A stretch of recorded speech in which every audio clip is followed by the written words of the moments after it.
Assalamualaikum warahmatullahi wabarakatuh. Yang terhormat kepada Ibu Apoteker Mira Febriana MSc selaku dosen mata kuliah farmakologi. Di sini saya akan mempresentasikan hasil kerja kami. Kami dari kelompok 4 yang beranggotakan 8 orang. Yang pertama ada Amelia Putri Irawan dengan NIM 2301152. Yang kedua Arikah Dahdatul Aisi dengan NIM 2301159. Yang ketiga Audinia Eri Setia Nikma dengan NIM 2301160. Yang keempat ada David Tria Adnalis dengan NIM 2301162. Yang kelima ada Frans Adrif Varian yaitu dengan saya sendiri dengan NIM 2301170. Yang keenam ada Indria Salsabila Sustika dengan NIM 2301177. Yang ketujuh ada Kania Dea Safira dengan NIM 2301180. Yang kedelapan ada Prisa Aprilia dengan NIM 2301187. Di sini kami akan mempresentasikan tentang metabolisme obat. Baiklah, di sini saya Indria Salsabila Sustika dengan NIM 2301177 akan memberikan pengertian apa itu metabolisme obat. Metabolisme obat ini merujuk pada suatu proses biokimia dalam tubuh yang mengubah obat menjadi bentuk yang dapat diserap, diekskresikan, didistribusi, dan dimetabolisme. Faktor seperti enzim hati dan ginjal berperan dalam mengubah struktur kimia obat untuk memfasilitasi eliminasi dari tubuh.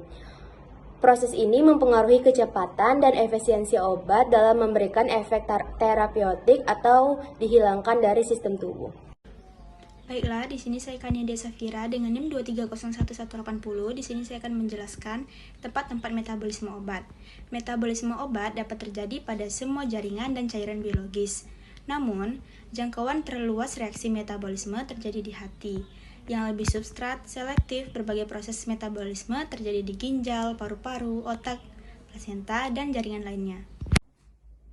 Baiklah, saya di sini Audinia Eri Nikma dengan NIM 2301160 akan menjelaskan tentang metabolisme yang terjadi di hepar. Pada foto berikut merupakan contoh proses obat yang telah ditelan akan masuk ke dalam saluran pencernaan yaitu di usus. Nah, obat tadi harus memiliki sifat lipofilik yaitu dapat menembus membran lemak dan untuk dapat masuk ke dalam vena. Obat tersebut nanti akan mengalami proses absorpsi dan nanti akan berada di dalam hati untuk mengalami proses metabolisme.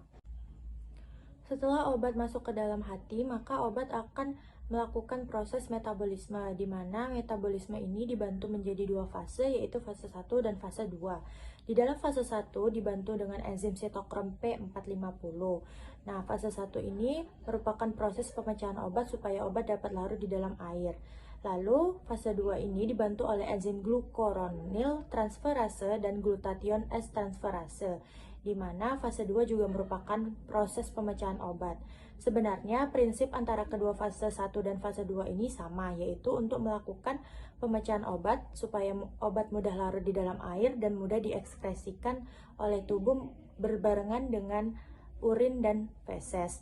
Tetapi jika obat tersebut sudah mudah larut di dalam air dalam fase pertama, maka obat tersebut tidak perlu melalui proses fase kedua. Baiklah, di sini saya Prisa April dengan NIM 2301187. Di sini saya akan menjelaskan tentang induktor dan inhibitor enzim metabolisme.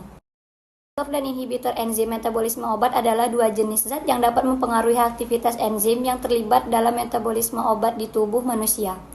Induktor enzim adalah zat yang meningkatkan aktivitas enzim, sedangkan inhibitor enzim adalah zat yang mengurangi aktivitas enzim tersebut. Baiklah, di sini ada contoh induktor enzim metabolisme obat adalah rifampicin yang meningkatkan aktivitas enzim sitokrom P450 di hati. Ini dapat menyebabkan peningkatan metabolisme obat-obatan tertentu yang pada gilirannya dapat mengurangi efektivitas obat tersebut. Contoh inhibitor enzim metabolisme obat adalah fluoxetine yang menghambat enzim sitokrom P450 di hati. Ini dapat mengakibatkan peningkatan kadar obat dalam tubuh karena metabolisme obat tersebut menjadi lambat. Baiklah, saya Amelia Putri Irawan dengan NIM 2301152 akan menjelaskan mengenai tentang prodrug. Nah, apa itu prodrug? Prodrug adalah suatu senyawa kimia yang tidak aktif secara farmakologis atau memiliki aktivitas yang sangat lemah pada awalnya, namun setelah mengalami metabolisme atau transformasi di dalam tubuh menjadi aktif dan efektif secara terapeutik. Nah, prodrug biasanya digunakan dengan tujuan untuk meningkatkan permeasi obat dengan meningkatkan liposilitas atau kelarutannya dalam air untuk menjadi aktif. Mari kita bahas contoh dari prodrug. Yang pertama yaitu Valacilovir yang tergolong antivirus. Nah, Valacilovir ini merupakan bentuk non-aktif dari Acilovir yang digunakan untuk mengobati penyakit herpes. Nah, apakah itu penyakit herpes? Nah, penyakit ini disebabkan oleh virus herpes simplex, virus tipe 1 dan 2, varicella zoster, Epstein-Barr virus, dan cytomegalovirus. Nah, penyakit ini memiliki gejala seperti infeksi mata, kemudian herpes genital. Nah, Acilovir mengobati penyakit herpes tetapi waktu tunggu yang pendek, kemudian pada situs absorpsi liposilitas yang rendah, kemudian absorpsi bervariasi dan bioavailabilitas rendah dari 10 sampai 20%. Nah, jadi Valacilovir ini sebagai prodrug. Nah, Valacilovir yaitu gugus asam aminovalin. Nah, gugus asam aminovalin ini meningkatkan kelarutan Valacilovir dibandingkan Acilovir, yaitu dari 174 mg atau per mili, kemudian ke 1,3 mg per mili. Namun, kelarutan bukan faktor signifikan terhadap absorpsi. Nah, selain itu, konsentrasi Valacilovir oral yang sama dengan konsentrasi Acilovir intravena yang setara dengan konsentrasi Acilovir oral dosis tinggi berulang, sehingga dapat meminimalkan efek samping karena dosis yang tinggi atau pemberian secara intravena. Penggunaan Valacilovir ini sangat menguntungkan. Nah, karena dapat meningkatkan absorpsi oral dan kadar plasma, sehingga aktivitas antivirus meningkat. Nah, hal ini penting untuk pasien imunokompromis dan pasien dengan infeksi virus yang tidak sensitif, agar virus itu tidak resisten. Tapi bagaimana cara Valacilovir ini bisa jadi Acilovir? Nah, jadi saat Valacilovir masuk ke dalam tubuh, Valacilovir ini akan mengalami hidrolisis di hati. Valacilovir ini secara struktur terbuat dari Acilovir dengan gugus valin. Nah, di hati akan ada enzim Valacilovir hidrolase yang akan mendorong hidrolisis. Nah, hidrolisis ini adalah proses pemutusan ikatan oleh H2O. H+ akan terikat oleh Acilovir dan OH- akan terikat oleh gugus valin, sehingga valin akan terputus dari Acilovir. Dalam contoh ini, manusia dalam sel Acilovir akan mengalami perubahan pertama. Acilovir akan berubah menjadi Acilovir monofosfat akibat enzim timidin kinase. Lalu, Acilovir akan menjadi Acilovir difosfat akibat enzim guanilat kinase. Dan akhirnya, Acilovir akan menjadi Acilovir trifosfat akibat enzim-enzim kinase seluler. Hasil Acilovir trifosfat inilah yang akan bekerja untuk menghambat virus dalam tubuh Acilovir trifosfat. Nah, akan masuk ke dalam rantai DNA virus sehingga menghambat pengikatan nukleosida dan memutuskan rantai DNA. Tersebut Acilovir trifosfat juga akan menghambat enzim DNA polimerase virus secara kompetitif hingga DNA virus nukleosida dan memutuskan rantai DNA tersebut. Acilovir trifosfat juga akan menghambat enzim DNA polimerase virus secara kompetitif sehingga DNA virus tidak dapat bertumbuh, hasil virusnya akan mati. Apa itu enalapril? Nah, enalapril merupakan obat antihipertensi untuk menurunkan tekanan darah. Enalapril ini merupakan prodrug yang dihidrolisis oleh enzim di dalam hati dan berubah menjadi enalaprilat. Nah, sedangkan enalapril ini adalah bentuk metabolisme aktif di enalapril maleat yang berasal dari golongan antihipertensi jenis ACE inhibitor. Enalaprilat ini memiliki efek terapeutik yang cukup besar dan cepat saat diberikan secara intravena, namun Acilovir hidrolase yang akan mendorong hidrolisis. Nah, hidrolisis ini adalah proses pemutusan ikatan oleh H2O. H+ akan terikat oleh asilofir dan OH- akan terikat oleh gugus valin sehingga valin akan terputus dari asilofir. Dalam contoh ini, manusia dalam sel asilofir akan mengalami perubahan pertama. Asilofir akan berubah menjadi asilofir monofosfat akibat enzim timidin kinase. Lalu asilofir akan menjadi asilofir difosfat akibat enzim guanilat kinase. Dan akhirnya asilofir akan menjadi asilofir trifosfat akibat enzim-enzim kinase seluler. Hasil asilofir trifosfat inilah yang akan bekerja untuk menghambat virus dalam tubuh asilofir trifosfat. Nah, akan masuk ke dalam rantai DNA virus sehingga menghambat pengikatan nukleosida dan memutuskan rantai DNA. Tersebut asilofir trifosfat juga akan menghambat enzim DNA polimerase virus secara kompetitif hingga DNA virus nukleosida dan memutuskan rantai DNA tersebut. Asilofir trifosfat juga akan menghambat enzim DNA polimerase virus secara kompetitif sehingga DNA virus tidak dapat bertumbuh, hasil virusnya akan mati. Apa itu enalapril? Nah, enalapril merupakan obat antihipertensi untuk menurunkan tekanan darah. Enalapril ini merupakan prodrug yang dihidrolisis oleh enzim di dalam hati dan berubah menjadi enalaprilat. Nah, sedangkan enalapril ini adalah bentuk metabolisme aktif di enalapril maleat yang berasal dari golongan antihipertensi jenis ACE inhibitor. Enalaprilat ini memiliki efek terapeutik yang cukup besar dan cepat saat diberikan secara intravena, namun polaritas dan transportasinya yang tinggi menyebabkan bioavailabilitas enalaprilat sangat buruk saat diberikan secara oral. Mekanisme aktivasi dari enalapril dimulai dari enalapril diberikan secara oral dan terjadi penyerapan enalapril dalam gastrointestinal. Selanjutnya, enzim karboksilaterase di hati akan menghidrolisis ester monoetil dalam enalapril sehingga menghasilkan enalaprilat. Hasil dari perubahan enalapril menjadi enalaprilat mempengaruhi sifat dari ADME-nya. Enalaprilat memiliki absorpsi yang buruk apabila dikonsumsi secara oral karena karakteristik transportnya yang menyebabkan penyerapan enalaprilat dalam saluran pencernaan menjadi buruk. Efek dari absorpsi yang buruk ini juga mengakibatkan bioavailabilitas enalaprilat menjadi rendah. Dengan begitu, penambahan gugus di etil ester ke dalam metabolit aktifnya dapat meningkatkan afinitas enalapril pada sistem transportasi yang dimediasi oleh pembawa peptida usus.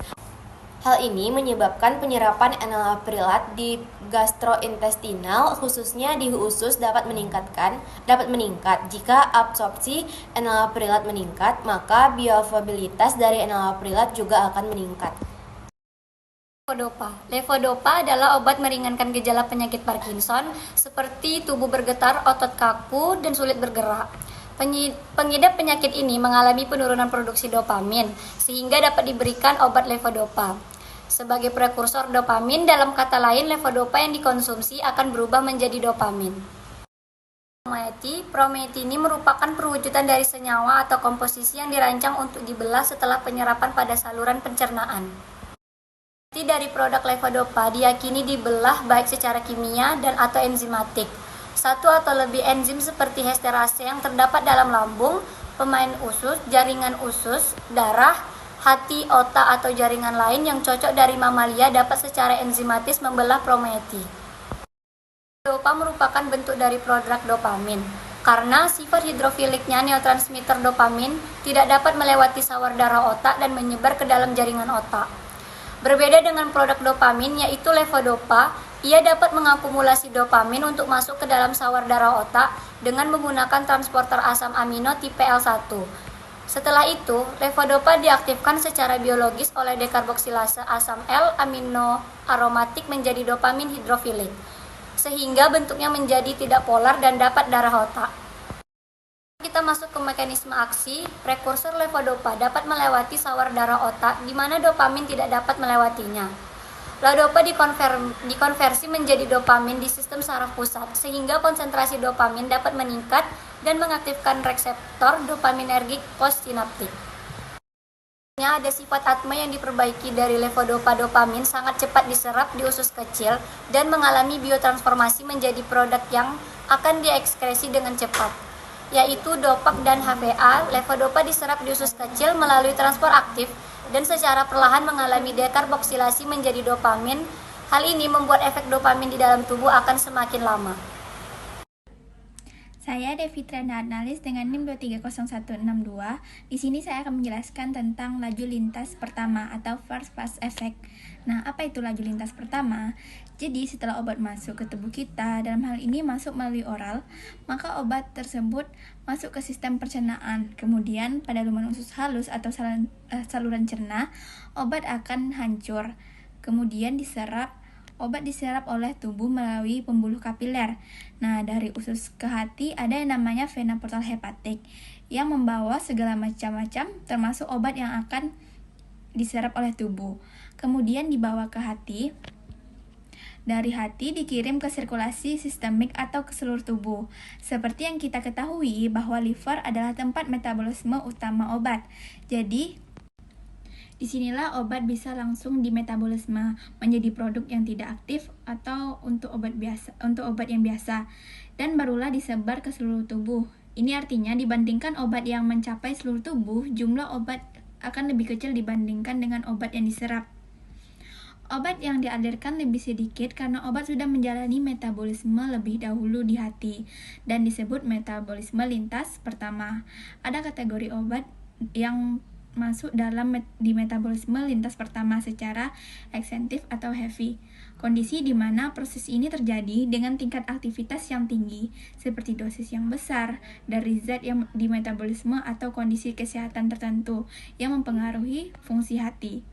Ketika obat dalam kategori ini diberikan secara oral, dia akan menghasilkan sedikit obat yang bisa mencapai sirkulasi sistemik, sehingga obat-obat ini tidak cocok untuk diberikan secara oral. Dan kita membutuhkan rute alternatif seperti intravena, intramuskular, ataupun sublingual. Jadi, pada intinya, ada beberapa obat yang termasuk dalam heavy first pass effect yang membuat obat di metabolisme di hati pertama kali dalam jumlah besar, sehingga saat mencapai sirkulasi sistemik dalam jumlah kecil pemberiannya lewat rute alternatif untuk menghindari laju lintas pertama. Selanjutnya, saya Arika Rahatlaisi dengan NIM 230159 akan menjelaskan faktor-faktor yang mempengaruhi metabolisme obat. Yang pertama, fungsi hati. Fungsi hati mempengaruhi metabolisme obat karena hati berperan sebagai pusat utama untuk proses metabolisme zat-zat asing, termasuk obat-obatan. Enzim-enzim hati membantu memecahkan obat menjadi bentuk yang lebih mudah diekskresikan oleh tubuh. Jika fungsi hati terganggu, misalnya oleh penyakit hati, kemampuan hati untuk efektif memetabolisme obat menjadi lebih berkurang dan dapat menyebabkan peningkatan risiko efek samping atau akumulasi obat dalam tubuh. Yang kedua yaitu usia. Salah satu contoh pada bayi. Metabolisme obat cenderung lebih lambat pada bayi karena organ tubuh, terutama hatinya, masih dalam tahap perkembangan. Enzim-enzim yang terlihat dalam metabolisme obat belum sepenuhnya matang, dan sehingga proses metabolisme obat menjadi lebih lambat dibandingkan pada orang dewasa. Demikian hasil presentasi kami. Jika ada kesalahan kata-kata dan perbuatan mohon dimaafkan. Kami tutup sekian. Wabillahi taufiq wal hidayah. Wassalamualaikum warahmatullahi wabarakatuh.